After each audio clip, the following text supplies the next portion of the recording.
Tapi satu orang yang meninggal dunia, dia tidak bawa agama, dia tidak bawa iman kepada Allah Subhanahu wa taala, maka ini akan disoal oleh Allah Subhanahu wa taala. Akan disoal hari muka. Agama ini gak penting hari muka Subhanahu wa taala. Karena perkara agama hari ini jarang dibicarakan, jarang kita ulang-ulang hari muka Subhanahu wa taala. Kadang-kadang kita hari ini ambil sama ambil jumpa pun tanya perkara dunia hari ini. Tanya perkara kerjaan, tanya perkara anak. Jarang kita tanya perkara agama.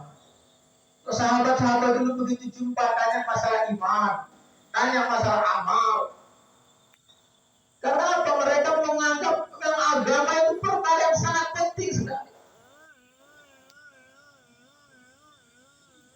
Hari ini perkara-perkara yang tak begitu penting. Karena hari ini sering kita bicara bilang yang mandi bebek, macam nggak mandi.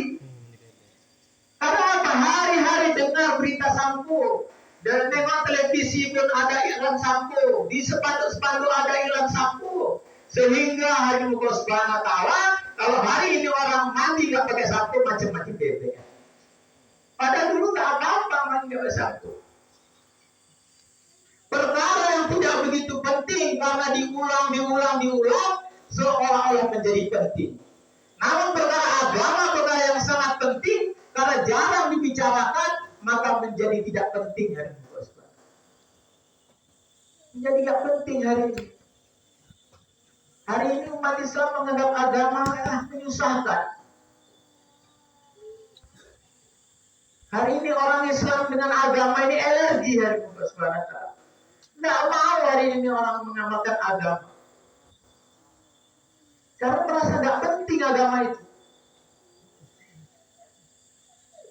Tapi perkara-perkara dunia yang tidak begitu penting, Masya Allah. Karena diulang, dibicarakan, didengar, seolah-olah menjadi penting. Sehingga mereka pun mati-matian untuk mendapatkannya hari ini.